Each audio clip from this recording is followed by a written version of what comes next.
so the organ we're going to be working with today is the colon. So this organ is as long as you are tall. So it takes about 3 to 6 sessions to clean out the whole organ. It's actually about 2 meters long if you were to pull it out of the body. This is the rectal tube, gets inserted about 1 inch.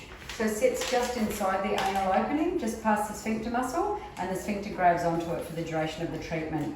The gravity-fed water feeds in, softens the stool, and you release all the stool and the water on either sides of the rectal tube.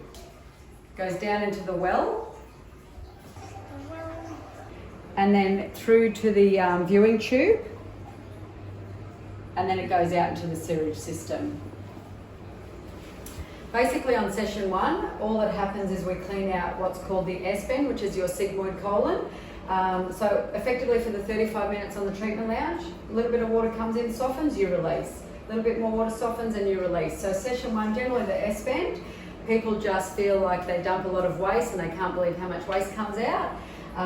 But effectively what's happening on this treatment is some of the water trickles up to the top of the transverse colon and starts to soften. So the next time you come in, that's going to flush that out, and in that treatment that'll soften the next part of the colon. So it takes about 3 to 6 sessions, and we like to do it within a 1 to 2 week period. And if you get through cleaning out the whole organ, it's called a bowel resetting clinic.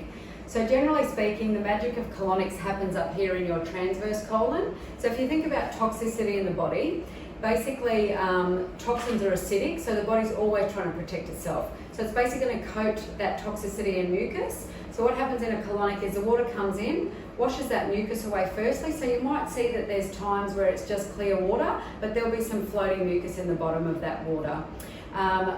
What can happen is obviously that mucus can wash away, the toxins can get re-exposed, the body can go into what's called a Herxheimer reaction. So a Herxheimer reaction, everyone probably knows about this but didn't know the terminology of it. So a Herx reaction is basically that diarrhea, nausea, cramping feeling when if you've ever had diarrhea, you know that feeling. Once you have that bowel movement, you bounce back and you feel better straight away. So basically you can get a little bit of that in the sigmoid colon if you've got some mucus, but generally speaking, those sort of sessions happen up here in the transverse colon. So once the mucus washes away, the toxins are exposed, the body goes into that peristalsis cramp and causes that Herx reaction, which is that diarrhea, nausea, cramping. You release that toxicity in that stool, and then once it's gone, you feel so much better straight away. Up here in the transverse colon, once we clean this part of the organ out, it becomes a systemic cleanse. So basically the liver, the kidneys and the lymphatic system see it as now an open elimination pathway, and they dump their waste. Most of you would know that the liver is a powerhouse in our body, and it's got to clean our blood. So once the liver's dumped its waste, it can then go and clean the blood, clean up any free radical cells or any precancerous cells, and also come and clean up any cellulite. So that's a real important step. Usually that session is session 3 or 4. Okay, so after the liver dump day, basically you need 1 more session to tidy up what's in the ascending colon, and then you're at bowel reset, which means you've cleaned out the whole organ.